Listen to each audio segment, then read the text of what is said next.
Ladies and gentlemen, it's the League of Evil here again, and this time we have an interview. Um, those who have seen our two other streams might notice that I'm not doing the intro right now, but since we have um, DocuFox with us, would you kindly please just introduce yourself? Hey everyone. Yeah, my name is I guess DocuFox or Morgan, you can call me, um, or at Circle C7, which is my Twitter handle. Yeah, I'm just a random no-name person who kind of has been working on a little project, doing a documentary. And wow, I'm getting a bunch of audio. Yeah, 1 second. Scheiße. Give me 1 second. Okay, there you go. My bad. Yeah, at least it wasn't my fuck up this time. So yeah, it's always me, man. I never fucking attention to that. no worries. But yeah, I'm working on this documentary, and it's been going pretty good. I've gotten a chance to meet a lot of really cool people, like through the process of it. And you know, I'm still meeting a lot of cool people. Yeah. So yeah. Well, how did you? Because the documentary basically started as the documentary series started basically as a documentary about Gamergate. But how did you get involved in Gamergate? Well, I mean, I at that point, you know, I'm kind of in that same group of people who just kind of have been there since before Gamergate was a thing, and just kind of watching everything happen. I mean, I'll be honest and tell you, like, from where I came into this whole mix, I was watching all the stuff that happened with Zoe Quinn before Gamergate really even happened. So you know, I got a chance to form my opinions before the media got to, because I was watching her kind of like leave this trail of drama behind her everywhere she went, like all before August ever happened, with the Wizard Chin and with the Rebel Jam and with Fine Young Capitalists. So when there was a Polaris game jam, wasn't there? A notorious. Sorry, what's that? There was a Polaris game jam that was kind of notorious. It was like sponsored by like some like Pepsi type people and all that stuff. Like it was a big, like, first of its kind, like game jam that would have become like a reality TV show and stuff. And they wanted to hype it up like a reality TV show and add a bunch of drama and infighting into it, because that's what gets ratings.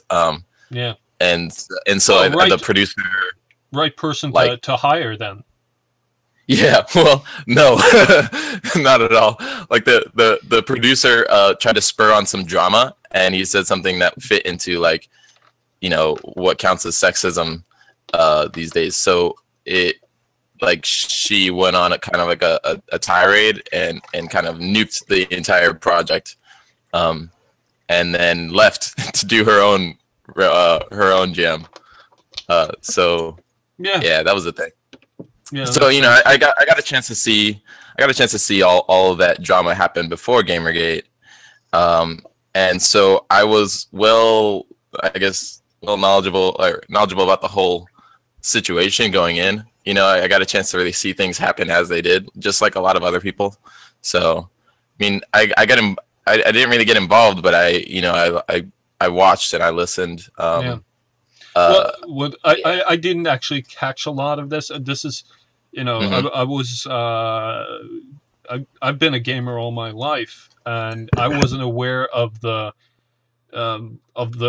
sort of infighting drama bullshit, because I didn't pay too much attention to the community. But yeah, afterwards, I have heard a lot of shit from different types of people that have said, yeah, that basically giving me a very good impression of how everything led up to it. And of course, I paid attention to the mainstream media and the way that a lot of gaming stuff was covered in the mainstream media. Yeah.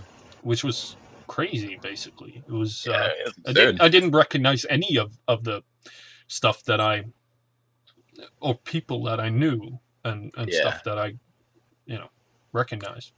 For me, it was just it was really odd because you're kind of expected to choose a side. To me, there weren't sides. I was there, so nobody could tell me what happened. Like I just I saw things happen, so it's like you can't convince me that this didn't happen, or that this person isn't the center of all the drama and stuff like that. So that's that was kind of my thoughts going in. You can't convince a firsthand witness. Well, in your eyes, how did Gamergate start? Was it the Gamers Are Over article that sort of tipped this giant Jenga? Yeah, I mean, like you're gonna get like that kind of thing definitely like kicked a lot of people's ass into gear, and they were like, nah, you can't go around just shit talking, because we're gonna do something about that. We're gonna talk back. So that definitely got a lot of people into gear about what's going on. But yeah, I mean, there's a lot of people have said this before, but it was long before Gamergate actually happened that there have been issues. But when it comes to Gamergate, there were two kind of groups that were going in, or there's more, but like two main groups were people from V and people from Pol, and they had kind of different goals as to what they wanted to really talk about. So there were people that wanted to talk about the crap about the long standing issues with game journalism, and then there's also people that wanted to talk about the like creeping cultural authoritarians that have been trying to get into games, like they've done with comics and a bunch of other things before it. So that those are like the things that kind of brought it all together. And Gamergate's been picking up allies and stuff along the way. Yeah. Well, I mean, I came into all of this in September. That's when I started noticing a lot of shit, because I didn't read too much of the online gaming media. I watched a lot of videos. Basically, I watched Total Biscuit and so on to get recommendations for my newest games. That's how I got my gaming news, was basically through YouTube,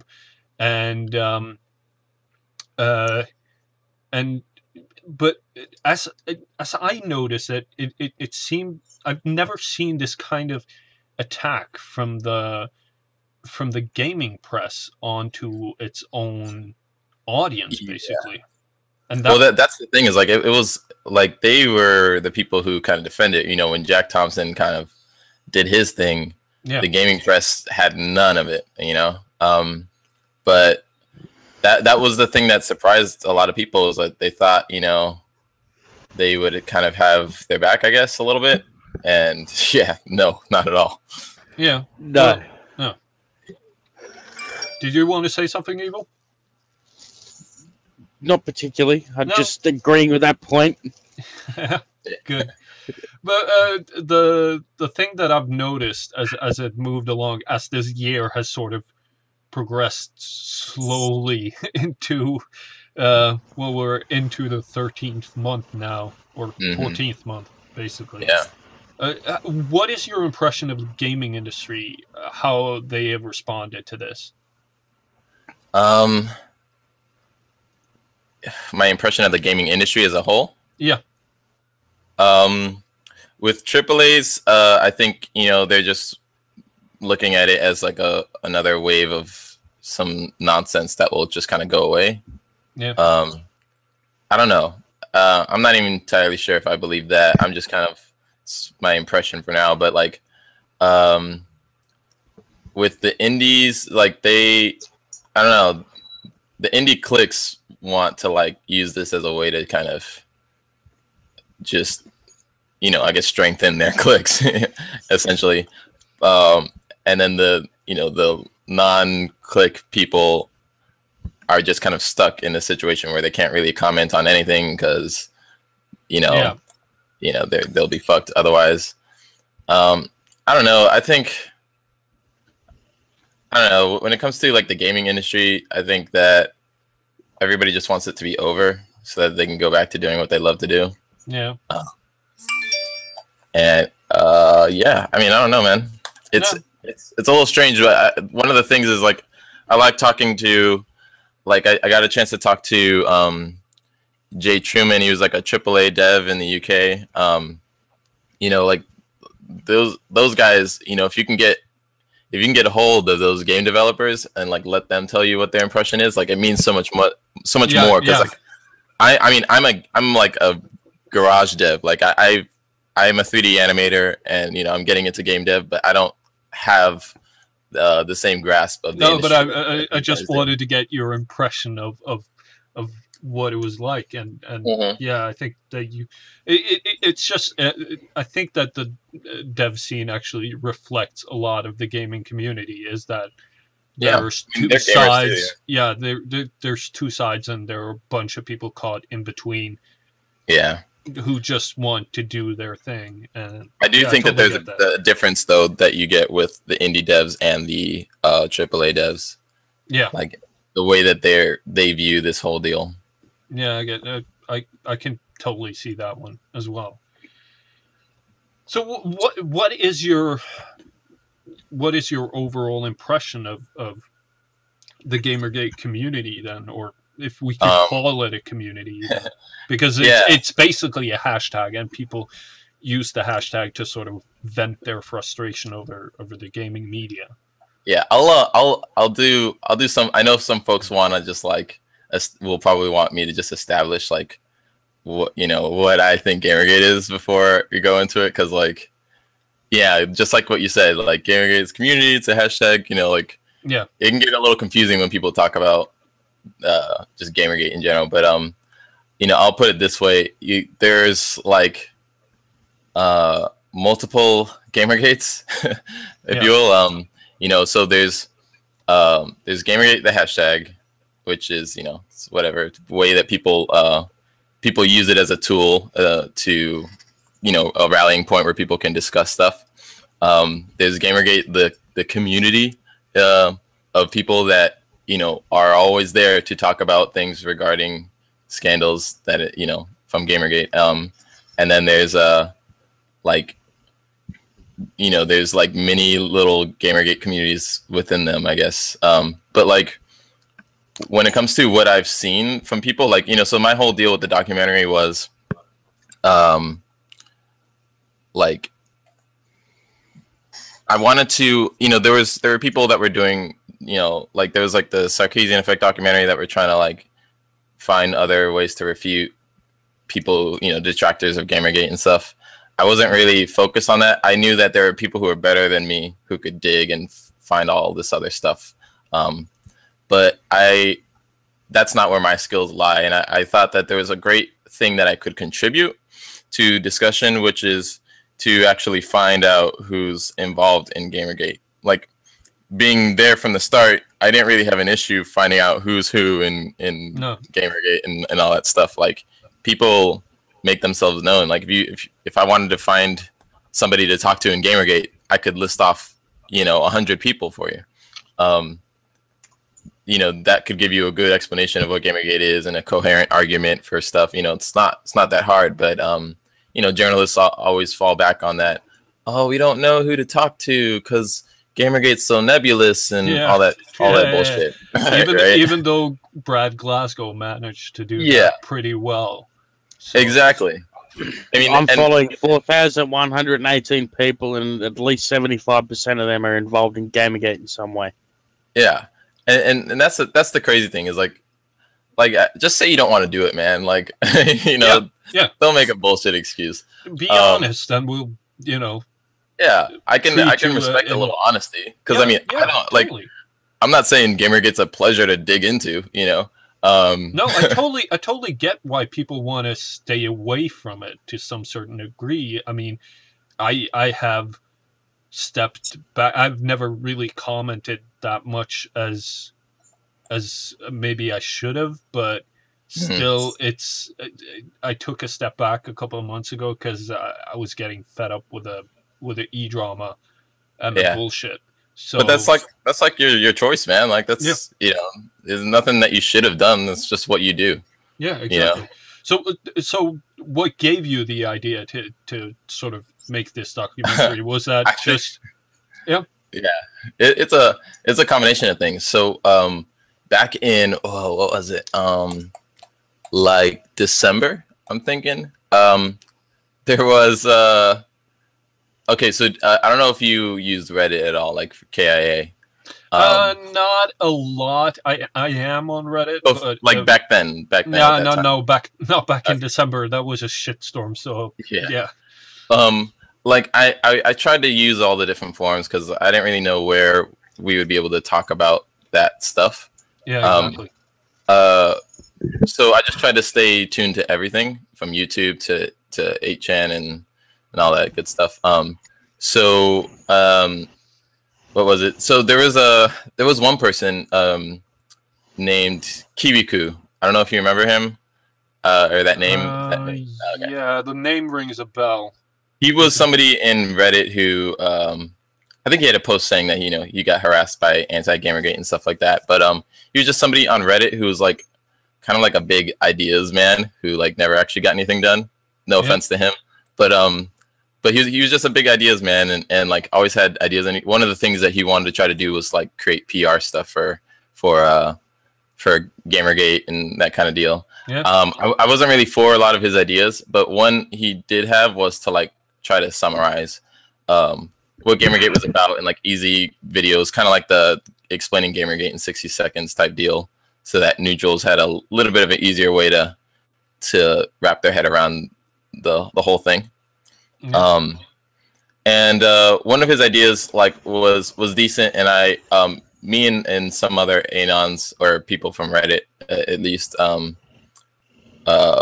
we kind of put together a little video, like we were putting together like a little video series that was just explaining some of the concepts that were being talked about in Gamergate, and why people are fighting for for these things, like censorship and stuff like that. Yeah. And I didn't actually release it because one of the things was it is hard to get people to kind of stick to a project and that kind of deal. We got the first video done, but I didn't release it because we weren't able to like kind of stick around and do the whole series, because it was just at that point it was like me and one other person that were putting it together.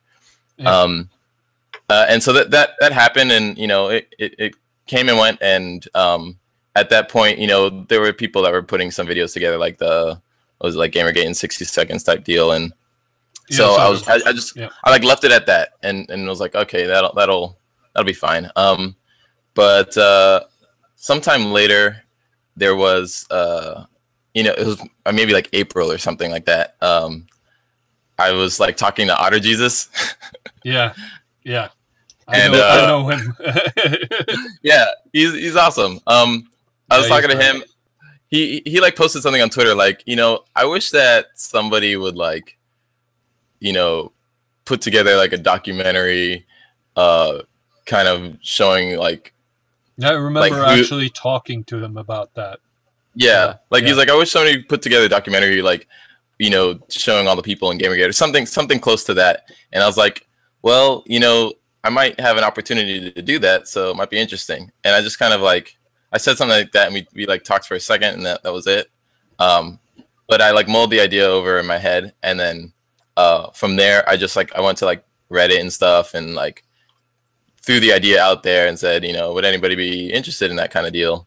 And people said yes for the most part, and was just like, and so I looked at that and I thought, well, what good would that do, and how could I do it and stuff like that. Yeah. So yeah, like it from there, it just kind of it worked a little bit. I got a lot of people who volunteered to like, oh yeah, I'll help you do this thing, I'll help you do that thing. So it helped me because I don't have all the resources to do that shit on my own. So no, I know the feeling. I've worked in the film industry on and Yeah. off. So I actually have a documentary project myself laying around that is very dear and near and dear to my heart. It's nothing political, but it's I've never actually talked about this on stream, but I could go into it. There was a friend of mine who died during a film production, basically. Oh, wow. And he was the producer. He was a very young producer. He was 27 years old when he died. And he was basically my closest friend at that time. So I have been working for almost 4 years getting I've done all the interviews and everything. So I've been working for 4 years trying to get together enough finances to actually get this up and running, because I need somebody to actually edit it. Yeah. And but I know how hard it is to sort of get things together. And one of the ways that you wanted to solve that was by doing a Kickstarter. And yeah, it was like that was a interesting process. The Kickstarter. Well, it was an IndieGoGo, but I So it was a crowd. Yeah, IndieGoGo. So one of the interesting things about me is like I absolutely hate being like indebted to someone. Yeah. Like to anyone. But I just I went for it. I had said in my like early on, even in the first Reddit post, I think I said, it's possible we might be able to do some crowdfunding, but like I don't really want to, and like I just want to see if I can kind of pool together resources from everybody and maybe everyone can contribute or something like that. Yeah. To the point where I don't really have to do a crowdfunding campaign for it. And then like as I started kind of putting the project together and figuring out what I would need, I was like, oh, well, really at the end of the day, you can't really do it without having a real budget. So, I just kind of I decided to go for it.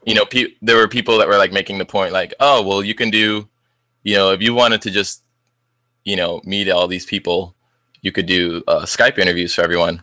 But, I was like, that's great. If you want to just do like a YouTube series or a YouTube video. Yeah. And like, that's, some YouTube, you'll get a small YouTube audience, a couple thousand people will watch your video and then that's it. But if you want to have something that you can like, show to like a big online audience, get it on places like, I don't know, freaking Hulu or Netflix or something like that, you can't have a documentary with all Skype interviews. No, you need to. No one wants to sit through that. Yeah. Like definitely. I know Gamergate people will sit through that, but like, of course, no.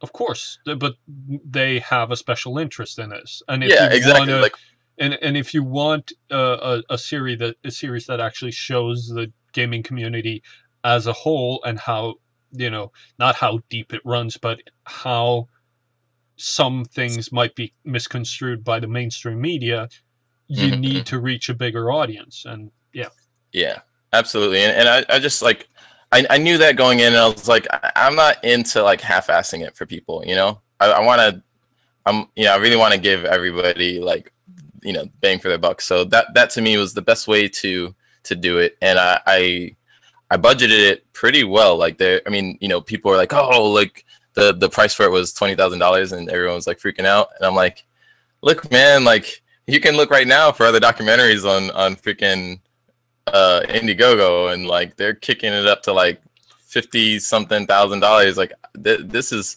as bare bones as you get, man.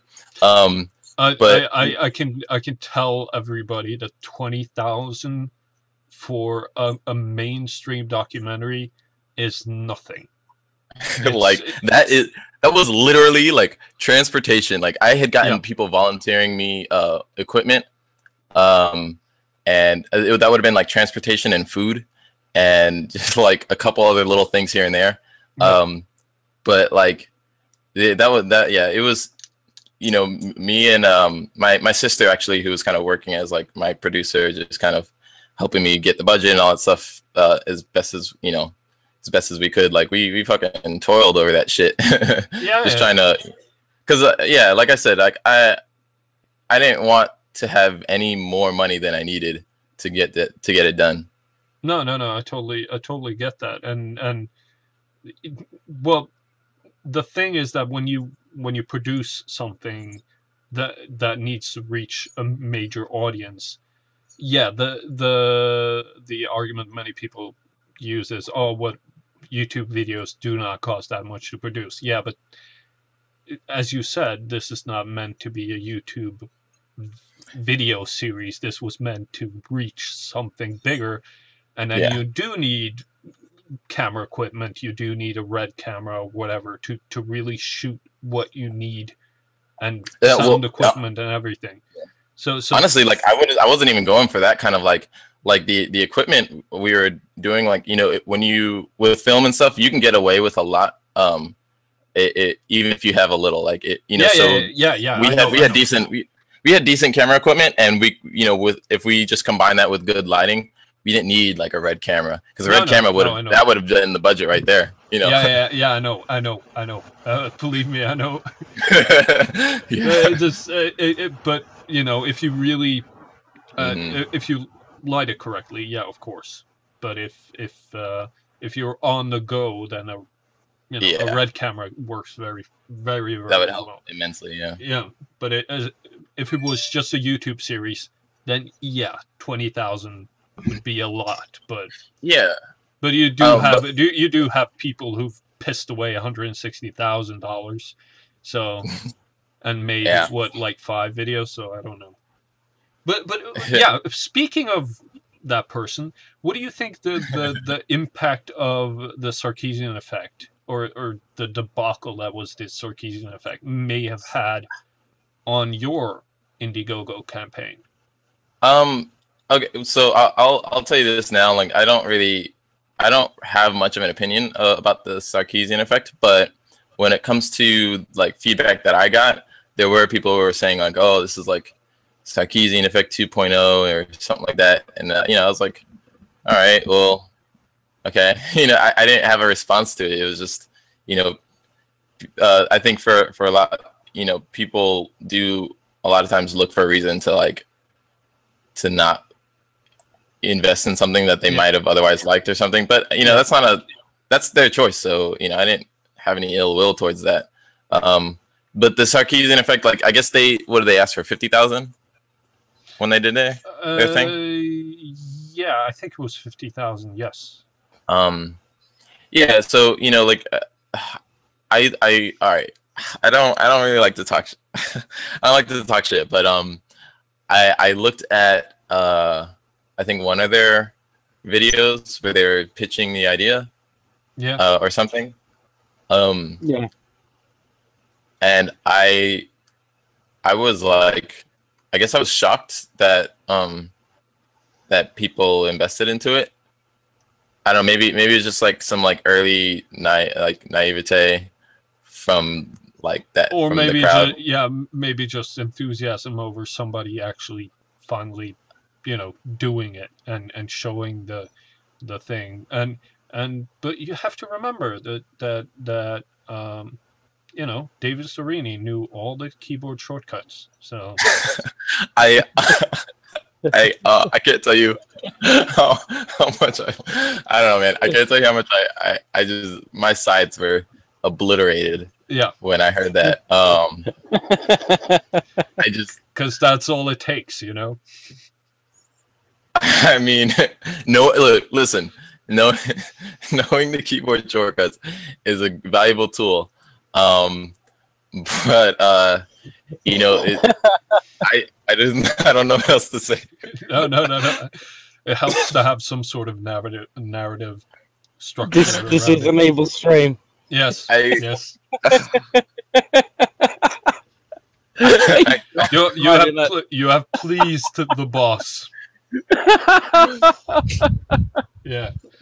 That is you cannot discount the ability to get those keyboard shortcuts. So I'll give him props on that. Yeah. Well, I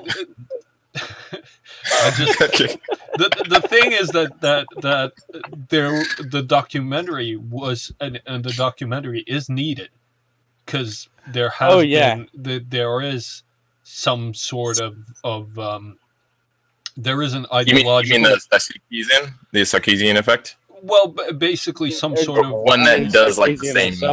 Yeah, one that does this sort of uncovering basically, because there is there is some sort of ideological. As a leftist, I'm a left leaning guy. I grew up in a pretty social democratic country. I have benefited a lot from having a really equal society, and yeah, it does work. But the identity politics that have sort of invaded the left as of the 1980s, it's yeah, it needs uncovering, and it needs some sort of commentary.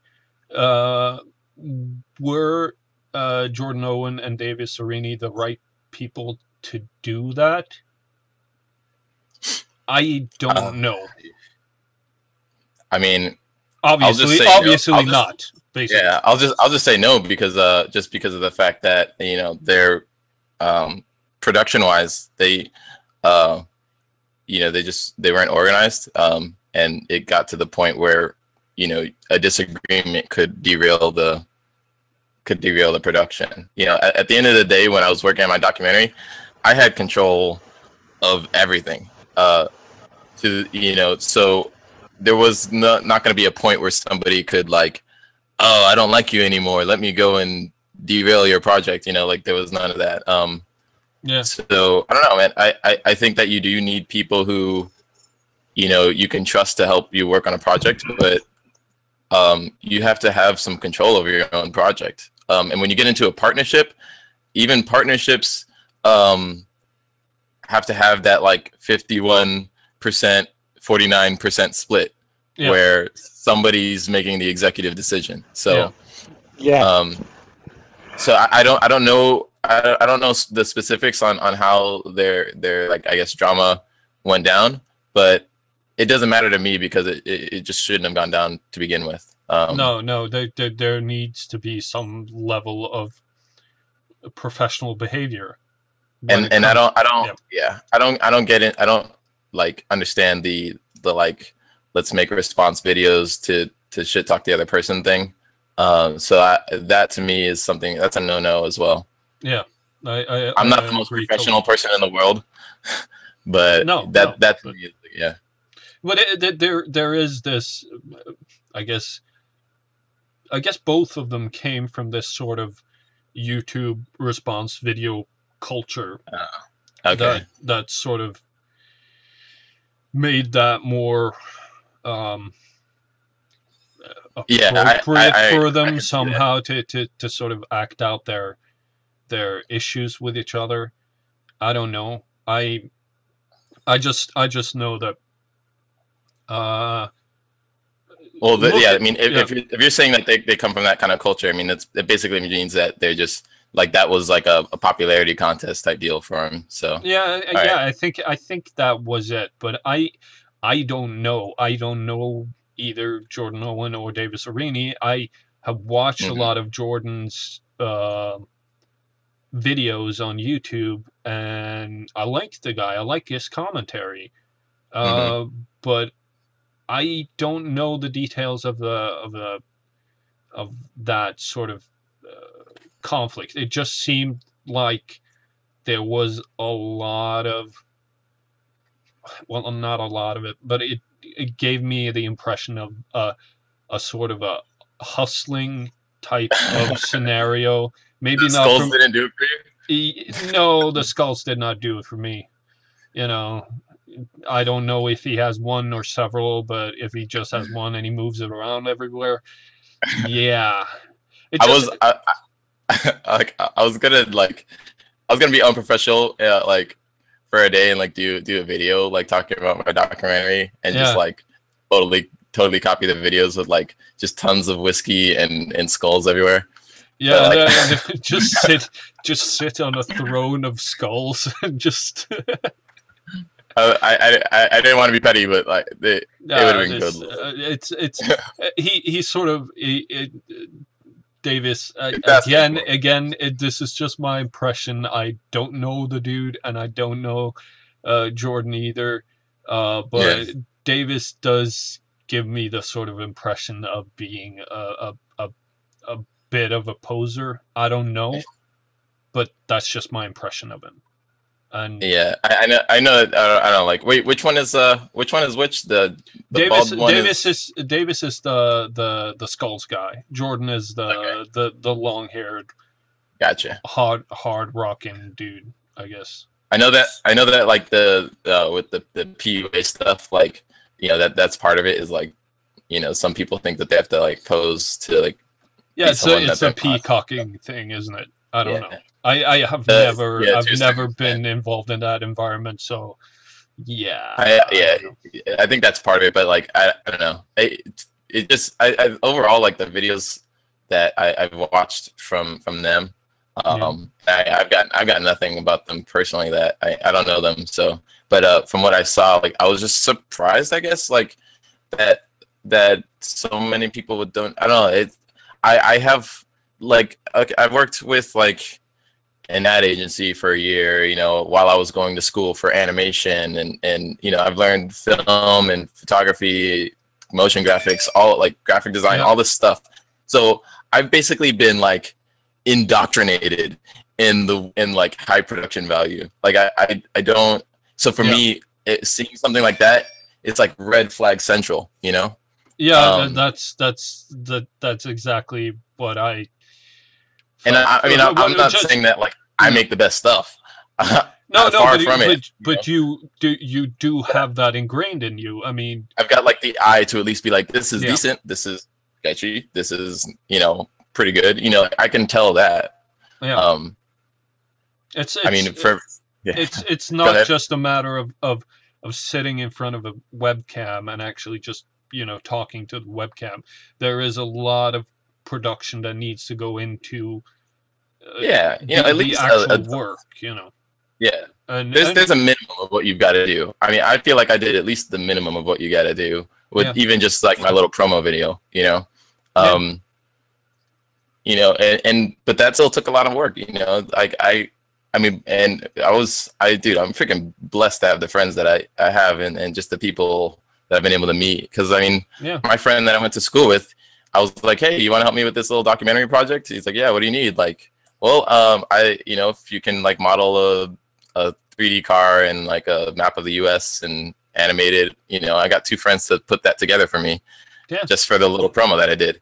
You know, that's very cool, and that's the type of thing that you sort of really appreciate in the film community. Me and a friend of mine did like a music video for a Norwegian, well, I guess it's industrial metal, but it's borderline black metal. And we did like a music video for them now that it's actually going to be released on Thursday, and we did it over a weekend on a shoestring budget. And you know, we just had to have people show up on completely without any sort of pay, just lure them in with alcohol and food. Yeah, that's it right there. Like, and just do it community style, and it's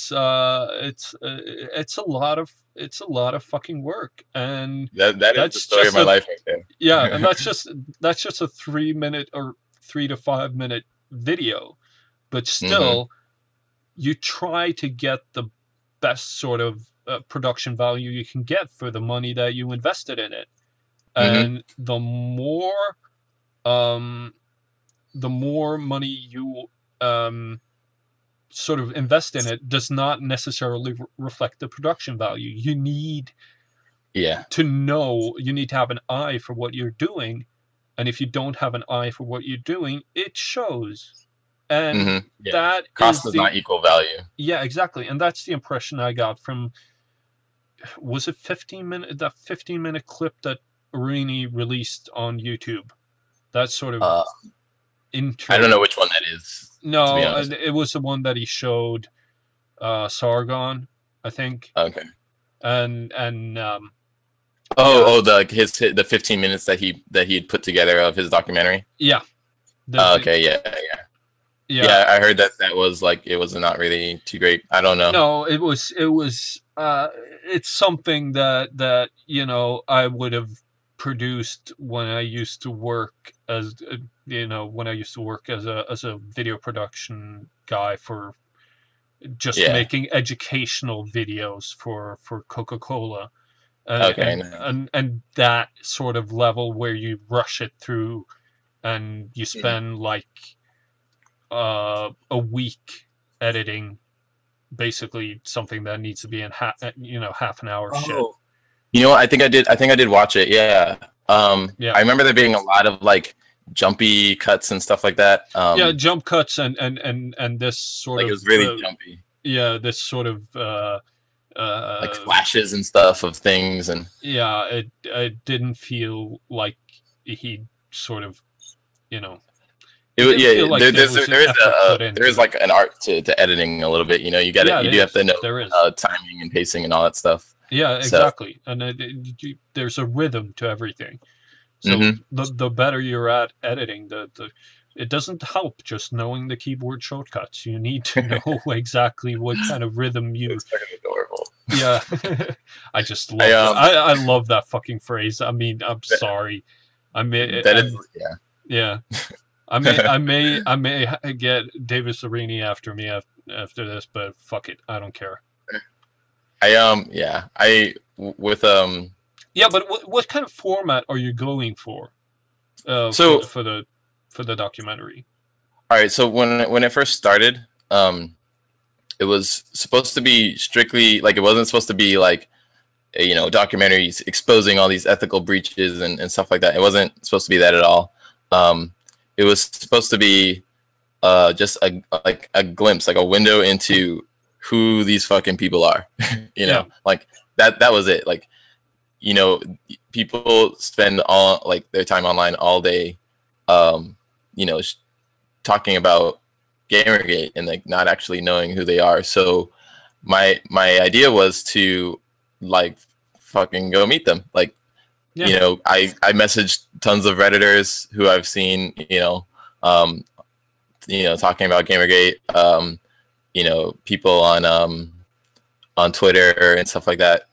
And I would have loved to try to get somebody from 8chan. It's a little bit harder to do that, but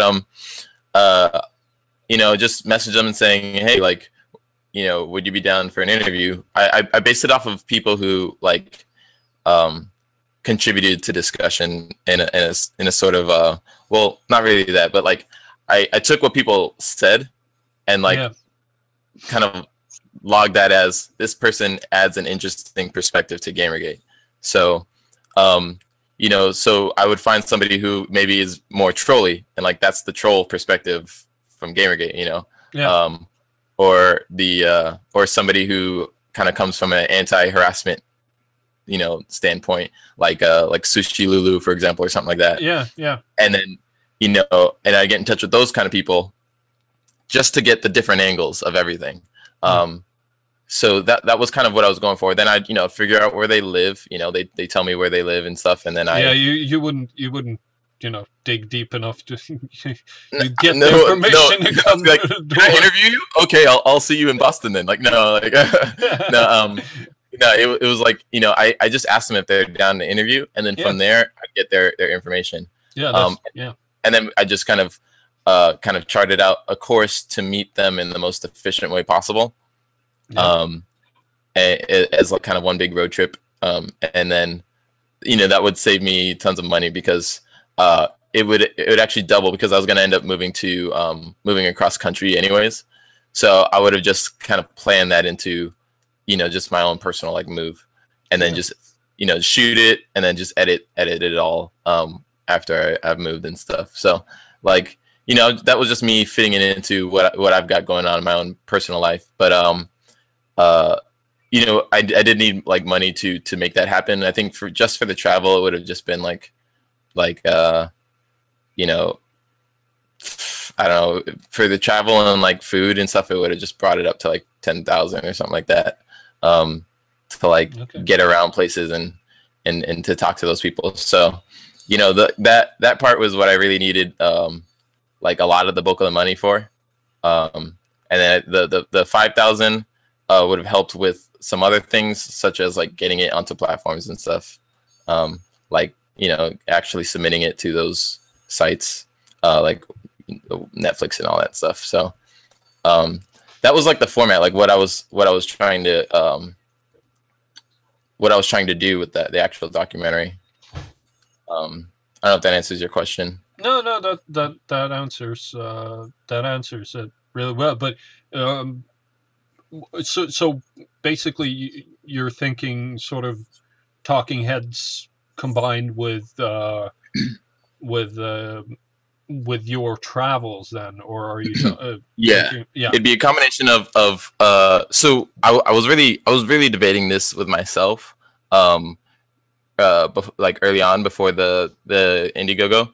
I was like, if I do this, that means that I have to like not be like anon anymore. Like I can't just be a nobody. I have to like put my face to it and shit. And that wasn't really what I was about, because I'm one of those people who's like, what my ideas are more important than like who I am. And so I was like, but looking at the documentary, I was like, the story gets told a lot better when you like, if I'm there and you can see how I react to the people that are talking. If you add a personal twist to it, it becomes it becomes more relatable when you add it becomes, like a face to it. Yeah. So I was going back and forth between whether I just do talking heads or if I show my travels to and like the people that I'm talking to specifically. So like I ended up kind of going with me being in there, and then I was like, let's see, I was gonna do it like that. Talking heads, it would have because I have the ability to, and people that I know can help me with it. I was gonna add like a good amount of visuals to it, like you know, just as a way to break up some of the live action shots and that kind of deal. Yeah.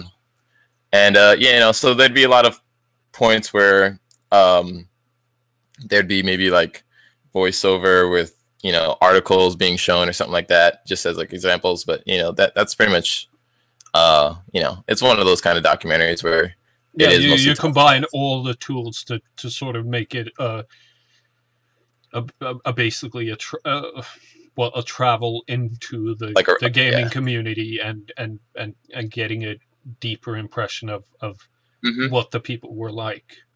Yeah, and I did plan on like talking to more than Gamergate people. Like it needed to extend beyond that. Yeah, because you need to get other people's takes. So, you know, I was planning on talking to people who like there was one dude who was actually trying to get in touch with. There was a documentary. I think it was put on Netflix called Game Over or something like that. It was about the whole ET landfill thing. Yes. There was like somebody who ran like a really big like game store or something like that in like San Francisco or something like that, who you know those kind of people who are like big in the gaming community but like aren't specifically connected to Gamergate. You know, those kind of voices are interesting to hear from too, because you get to see what some kind of strangers are thinking about the whole deal and stuff. And of course, I was going to talk to people who are against Gamergate. I'd been in contact with quite a few, and just you know, they're obviously more skeptical to get involved, and you know, they're more reluctant or whatever.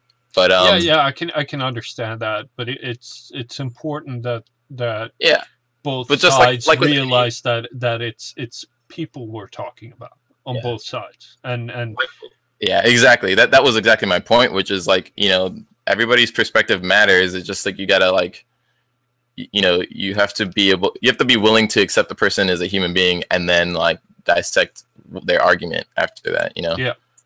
Yeah, I totally get that.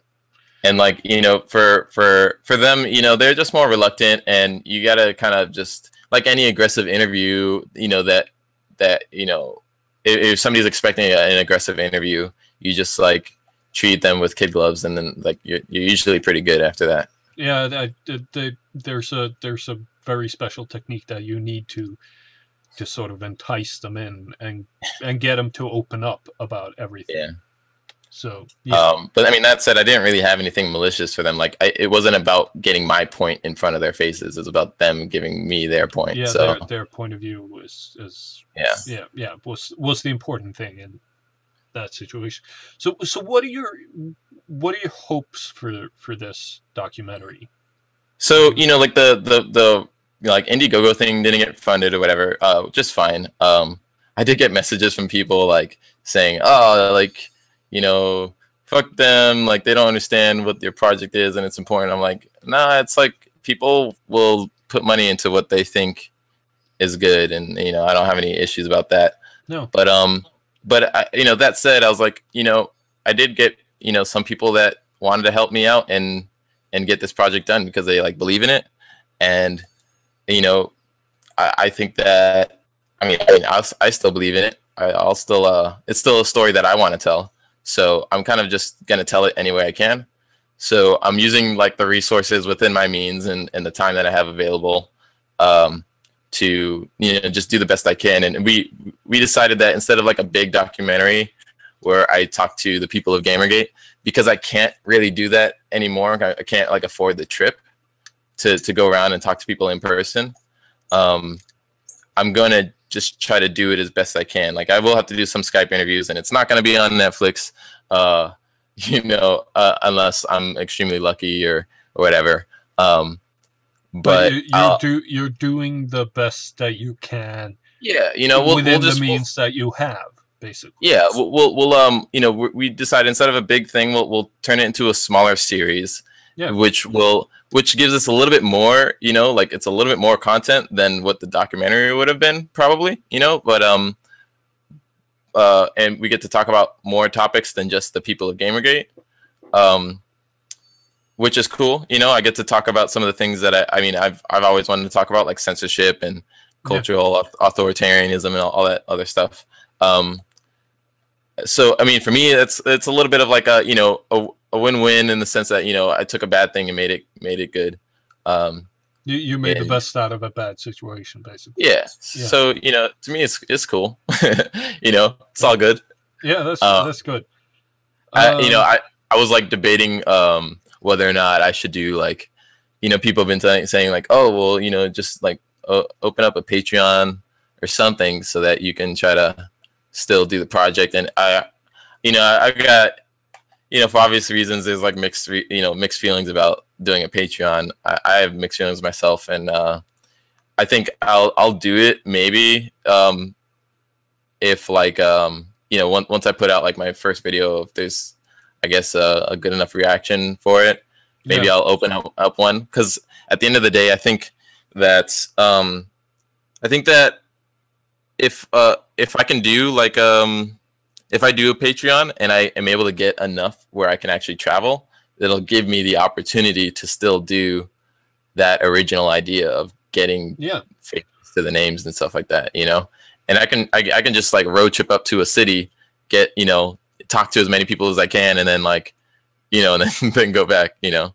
Yeah. Well, there's the beauty of Patreon and stuff like that is basically that it's enabling a lot of freelance people to do something that other people want to see. I want it to be, you know, something that like, if you like what I do, then go ahead and throw money at me if you want. But other than that, you know, it's like, it's not a big deal. John Kelly was saying like, get all your ducks lined in a row before asking for money if it comes to that. Yeah, I mean, I totally agree. Yeah, that is a very good point. That is Yeah, crowdfunding tends to be anti-consumer. I don't know. I haven't wrapped my head around that. Not necessarily. I mean, the problem with crowdfunding is that it can give a lot of it's a lot of risk. Yeah, it's a lot of risk, and it's also yeah, I know it's not an absolute, John. The thing is that it's crowdfunding can often lead to a lot of rich people may back someone telling a narrative that they want to be told. We're not going to mention any names, but I think you know where I'm getting at with this. Yeah, like I think you know, at the end of the day, it's like, you know, if I ask you, you know, to lend me $5, and then you know, you expect me to, you know, pay you back or something, you know, like if I'm asking for money and I tell you I'm going to give you a product later, you know, there's no, like, once you've given me the money, there's no like obligation to like. No. Yeah, that is. So I totally get it. Yeah, I get what he means, and I've done a crowdfunding project myself for the book I'm writing. That I'm almost done with. It comes out in October, hopefully, or during the fall at least. You gotta send me a link when you finish it, man. Yeah, I'll definitely send you a link. It's the thing is that you do sort of feel that that at least in my case, I do feel guilty if I can't. First of all, I didn't reach the goal I'd set myself, so the people that actually did fund me will still get their products, but you know, it took me a little bit longer than I wanted to, and that made me really guilty. That made me feel really that kind guilty. of thing like weighs on you. Yeah, it does. So that's one of the reasons why, like, you know, I was talking to Oliver Campbell, you know, towards the end of my campaign. Yeah. And he was like, you know, well, this is a good idea. Like, you know, maybe you should just restart the campaign and try it again. And I was like, I don't know, man. Like, that stressed me out. Like, just the campaign stressed me the fuck out. I don't know. Yeah. I totally get that.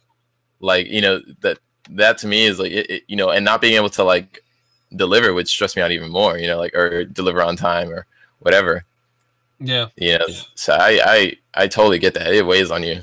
Yeah. And it's this sort of, well, it's this sort of idea of a lot of people using, you know, Patreon or crowdfunding to sort of sort out their own issues, basically. Mm-hmm. Yeah. There are a lot of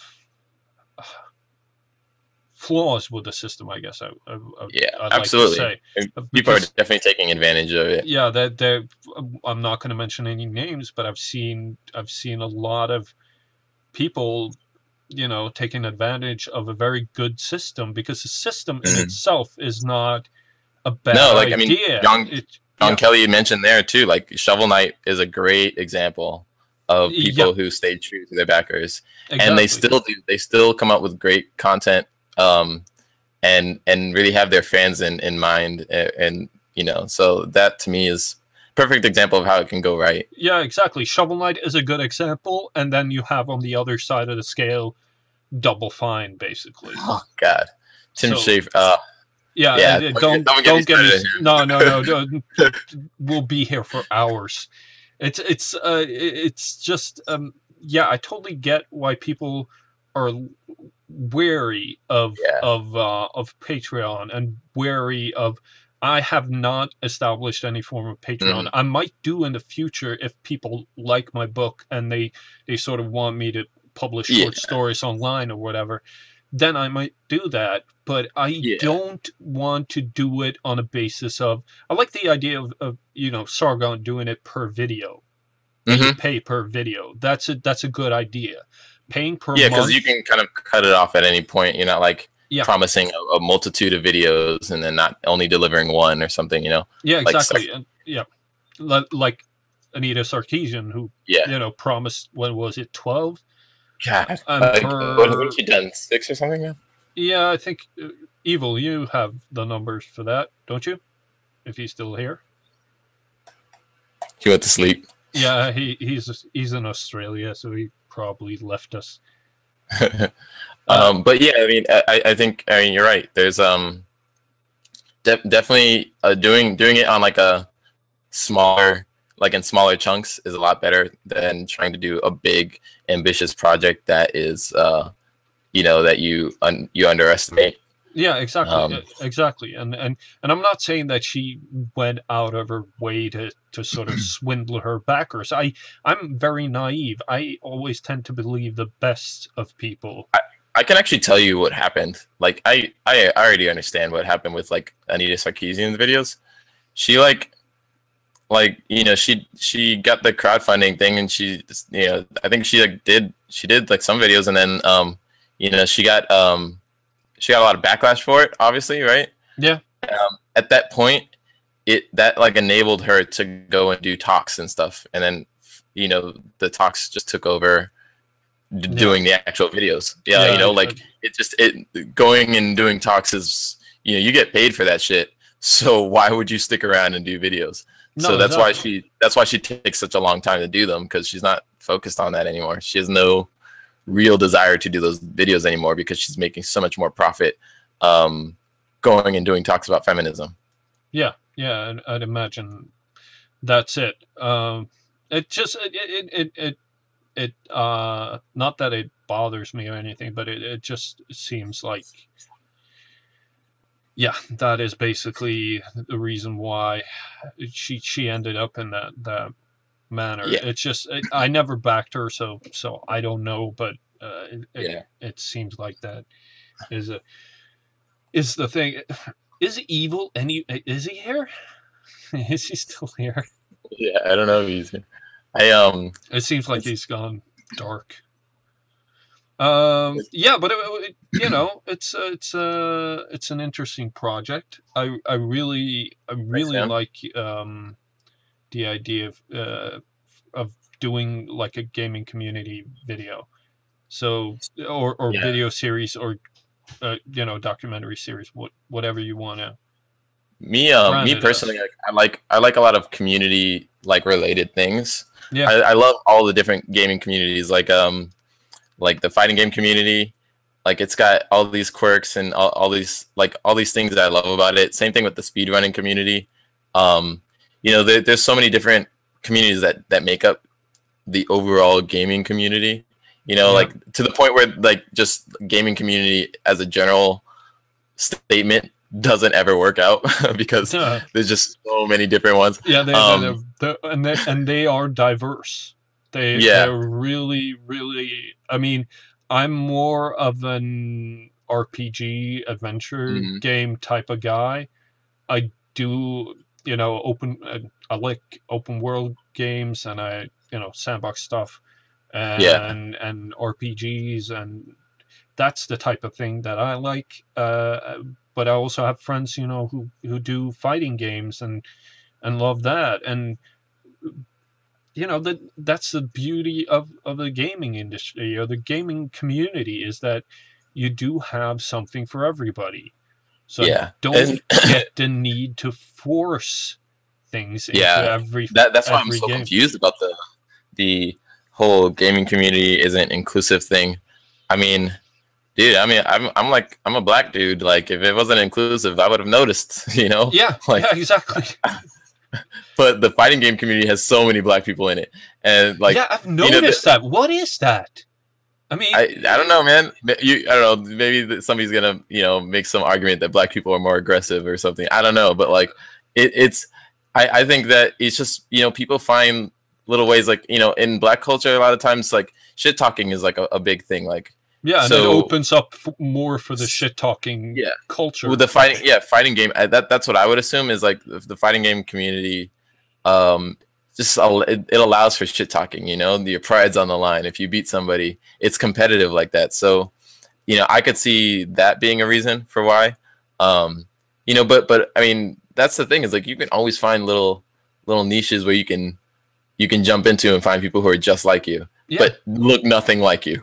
No, exactly, and that is, you know, and you get to know one another on the basis of something that you love, and not on the basis of your differences. And that's, to me, that's the reason why I think the gaming community is so welcoming and so diverse and so anti the things that that they're so not fitting the mold that is presented in mainstream media at the moment, which is, they hate all that is different from the white sort of neck beard basement dwelling dude. Oh Jesus, I just described myself. And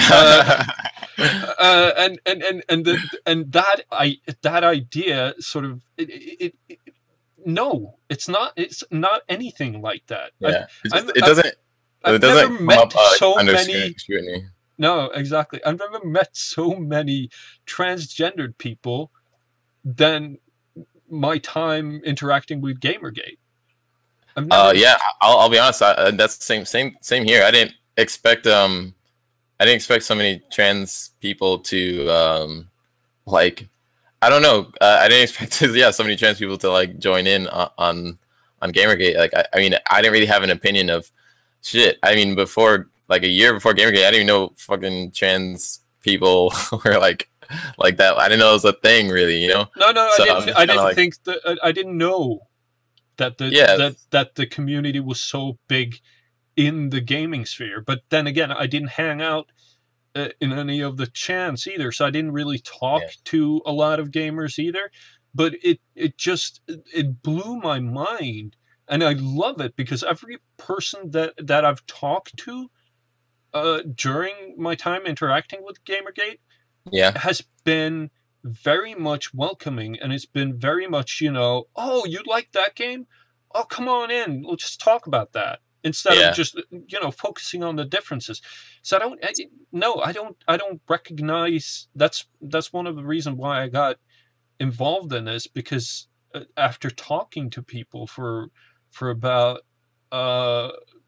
basically a couple of weeks, that's not the impression that I was left with. The impression that sort of was pushed in the progressive media, you know, things like TYT and some of the HuffPost pieces, and David Pakman. David Pakman was actually the guy who sort of dragged me into this, because I was I still am a huge supporter of him.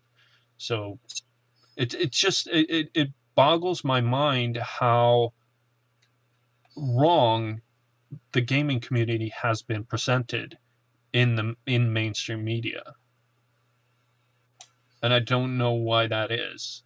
It's I don't know, like I don't know, gaming journalism is just like the media in general has always been fucked, and I didn't know. I didn't realize that it was gonna get so weird.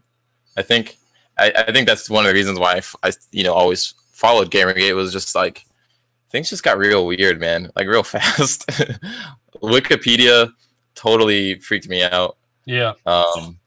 Like, you know, there were just people that I think there were people that we expected to be somewhat reasonable, just ended up being totally irrational.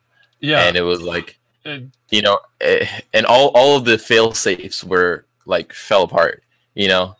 All the mods of whatever forums that you were ever involved in, like they all just like failed hard on what they were supposed to do.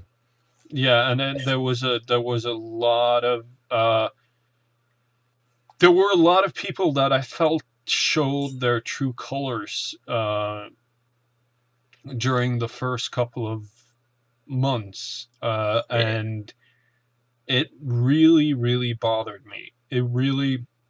It got to me, because there were a lot of people that I admired Yeah. that sort of went, you know, full Macintosh basically Yeah. on Yeah. gamers, and a lot of people I've sort of that I used to respect have basically lost my viewership because of it. They've lost Yeah. my support for it, and I've started supporting more, you know, more smaller voices. I go to TechRaptor to read my news. I listen to I watch a lot of Leanna K's videos. I I still watch Total Biscuit and Jesse and Dodger because I love those guys. But I no longer watch TYT because I feel it's gone to shit basically. It's no longer about debating ideas. Now it's basically you believe What's the this or popular opinion? yeah, exactly. You believe this or you're fucked. And yeah, it just this the and I think that that sort of cultural war that has been sort of brewing until over a year ago and sort of broke out a year ago, it sort of reflects the political sphere very perfectly, because it's a bunch of people, a bunch of ideologues basically screaming at each other and not listening to one another, and it really gets to me. It really does. For me, I mean, this will not to be politically incorrect, but I mean, at the end of the day, like I'm a little bit of like an old fag or whatever, and I just like don't care too much for people that come in, out of nowhere and start saying, "Oh, culture's got to be this way now." Like you don't. Whenever people try to force their culture on others, it always ends up bad, Yeah, it never. Yesterday, I mentioned like the freaking Native Americans and the in the Americans colonial the colonies or whatever, but like it's like it's like you can't just go and force your culture on others. It doesn't work that way. If there's a to put it in a game reference, like there's a Mass Effect. Yeah, I've played it. I haven't played it too much, but I know. Okay. I know the game. Like there's the Krogans in there are fucking an alien species, and they're all like war driven. Yeah. Right? You can't go to their home planet and be telling them, "Oh, you guys can't fight anymore." Like it doesn't work that way. It's a culture, and their culture is based off of being abrasive and fighting whenever they can and showing dominance over each other. Like that's how cultures work. If a culture is one way, you're not gonna change it because it triggers you or because it you don't like it. So there's like and you can try to frame things to be like rape culture as much as you want, but at the end of the day, it's like don't get me started on the rape culture. It doesn't. thing. Like cultures don't work that way. No, exactly. The slow immersion of things is the way that you do things in a non-conflict way. If you want a conflict, if you want bloodshed, that forcing things through is how you basically do it. It's not that I'm saying it's not that I'm saying that violence is justified if somebody goes in and says, "Oh, you can't do it this way anymore." But that is how you get a reaction. That's how you get a reaction from people that feel under attack, that feel threatened. Yeah. And the gaming culture. Speaking as somebody who's bullied as a kid, I recognize the shit that some of these people try to pull. And it's exactly the same type of shit I went through as a kid. So and that's what I saw. That's what I saw from the very beginning. It was like, all it did was remind me of what gaming used to be growing up, which was some nerdy shit that nobody was interested in. But the second you get you know, new, better tools from like Unreal Editor, where anybody can make a game right away for free. All they need to do is have a little bit of knowledge. You know, you have all these people popping up onto the scene saying, I make games too, you know, but have no investment in the gaming like community. No, exactly. They think it's a way that they can mine for some dollars. You know, or they want to just be in the crew of you know, in the clique, you know, so they're working on their indie game. It's like these fucking same San Francisco people who like, oh, I've got a tech startup. Oh, I've got a tech startup too. Like, you know, it's like all these Starbucks fucking, you know, yeah, exactly. So it's like, you know, to me, it's just like, you know, it's the same thing. It's the California gold rush. You know, it's like everybody's coming over because they see it as a way that they can make money. But you got all these Mexicans here who, you know, like, it's whatever, you know, like, so I think that's like, you know, it's just colonialism at the end of the day. Like, it's happening with the internet. It's happening with gaming. You know, and it's nobody's fault per se. Well, but Big Bang Theory's fault. Yeah, well, it's like it's no one's fault in particular, but it's no. I'm not blaming. You know, I'm not blaming anybody, but it is the Big Bang. It's partly a factor in this that sort of being a nerd is cool now. Cool, then it's the hipsters and stuff like that. You know, like being a nerd is cool, all that stuff. Let me have a Transformers T-shirt. It's like I think that like I think that when you get those kind of people coming in, you know, they see the culture that has come up out of it, but they don't understand what has created that culture. You know, like it's everything from, you know, like, you know, there's a reason behind the like why people do things a certain way. Like, you know, people say, oh, gaming is not a meritocracy. That's BS. That's a way for you to bring down women or something like that. No, it's like when you go to a group of gamers, they're playing whatever, let's say Pac-Man, right? Yep. Like each person's gonna take a turn on the fucking Pac-Man table, and you're gonna put your quarter there if you're, you know, to say it's your, you know, your turn's coming up. When that person's over, they're gonna try to get a high score, and then like, you know, you can go there and you can beat their high score, and like if you beat their high score, you're the better gamer at Pac-Man. Like that's all just little culture stuff. But like, I don't know, for some reason, it doesn't seem like people see that, you know, so they see people talking shit at each other and they think that they're just being like, you know, horrible, aggressive people and stuff. Like, no, it's like, no, I just beat your high score. It took me a lot of work to do that. Like, you know, I'm going to talk shit exactly. now. Yeah, it's really simple. It's you know, put it in a term that I don't usually use. It's the touchdown dance. The what? You know, I don't watch American football, but I do get some of it. Yeah. So when a player actually you know, scores a touchdown, he used to, or I don't know the rules. You do a little showboating. Yeah, you do a little showboating. It's that is actually part of. It's part of the game. Yeah, it's part of the game, and it's part of. Yeah, it is part of male, a particular male behavior, I guess. But yeah, allow. Not even. It's girls do that shit too. It's like, isn't yeah. Of course. Yeah. But I think that sort of behavior is a perfect example of it. It's a real life example of that sort of behavior, I guess.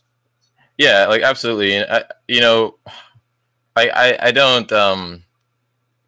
Yeah, I'm not quite sure like where people are fucking up on on like, you know, on the issue of why this is not a big deal. You know, like it seems like there's too much there's too many connections being drawn. It is very like almost like conspiracy theorist kind of like how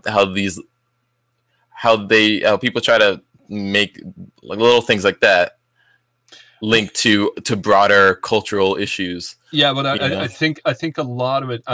Not to go all political, but I've been watching.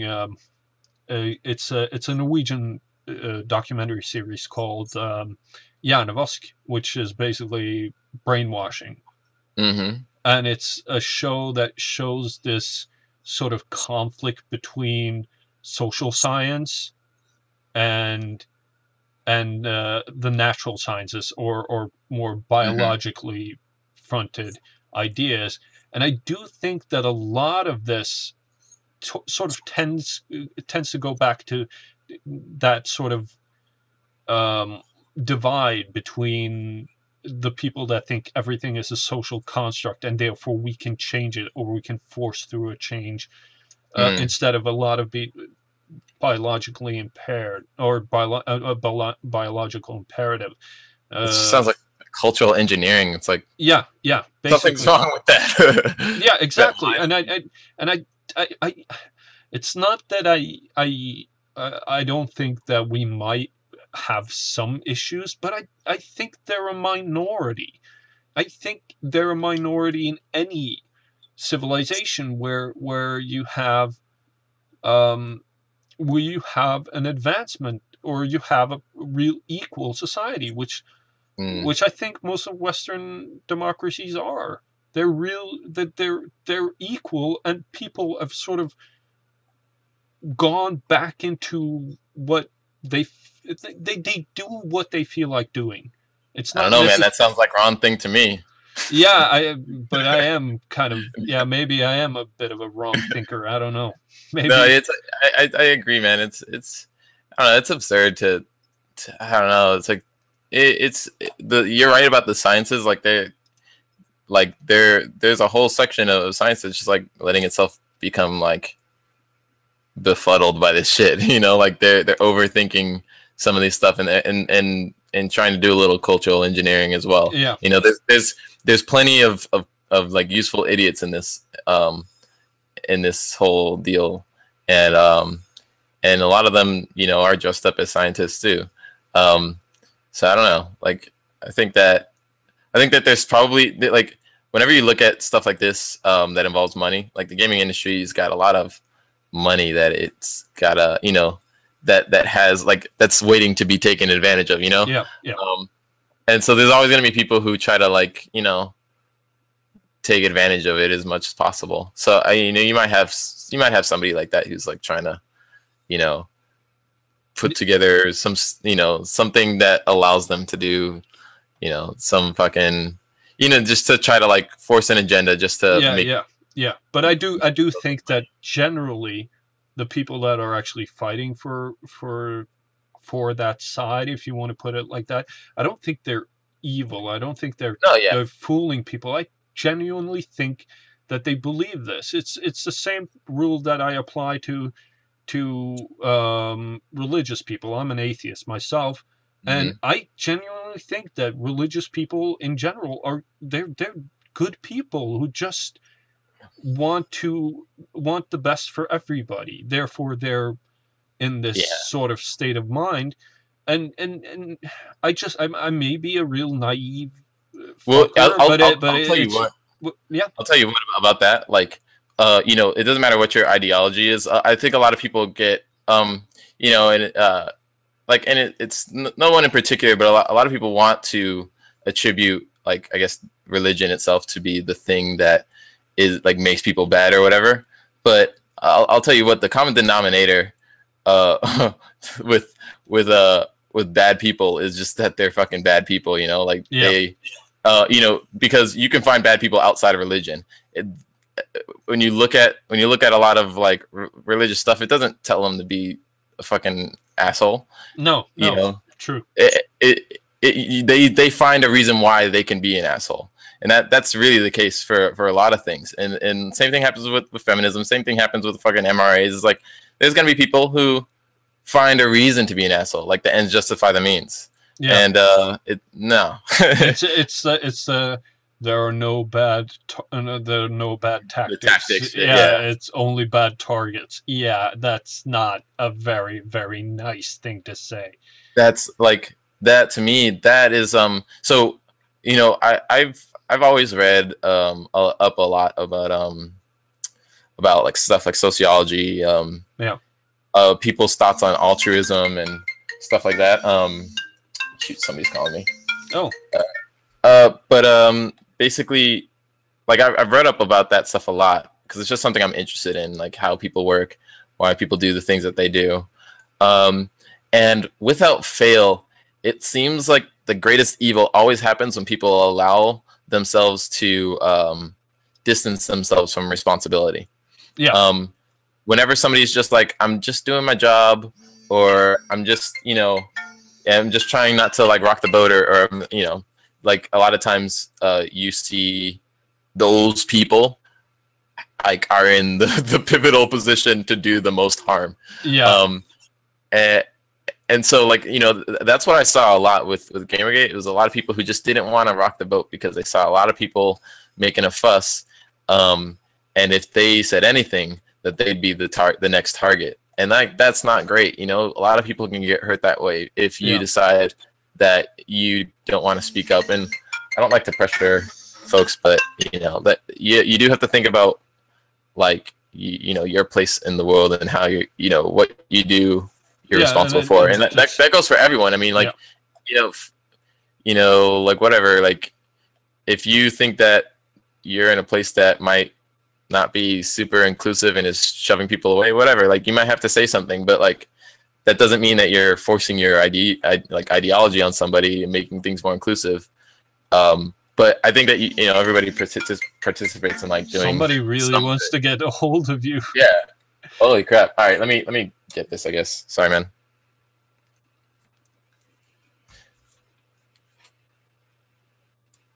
Yeah. Evil, are you there? No, I guess I'm all alone now. Let's see. Are there anybody in the chat? No. Hey, I've got to like take 5 minutes, so I'll be right back. I guess. Yeah, I guess I'll just entertain the one. Sorry, man. Well, if you feel like it, we could wrap up right now and then just that could be cool. And so if you want to shill yourself and just shill the documentary. Yeah. Well, yeah. If you, if anyone is interested in talking with me, sharing their experiences in Gamergate, I would absolutely love to talk to you. Just go ahead and go to @CircleC7 on Twitter, or circlec7@gmail.com, or like CircleC7 at whatever social media thing, and I'll find you. So yeah, go ahead and hit me up. Yeah. And I guess I could shill for Dr. Evil as well. He's Dr. Evil. He's at Dr. Evil Gamer on Twitter, and yeah, he's also the head of the League of Evil, I guess. He's asleep. Yeah, he's asleep. It's late where he is. And my name is well, I am Meerkat Messiah, also known as Jan Helge Lillevik. I'm on Twitter at JH Lillevik in one word. And this has been an interview with for the League of Evil, an interview with DocuFox, or at CircleC7. And thank you again for doing this interview. I hope you enjoyed it. Yeah, man, I enjoyed it a lot. Thanks for having me on. Yeah, and I guess we'll see everybody at least next Friday when we do another of these streams. So have a good one and sleep tight, everybody.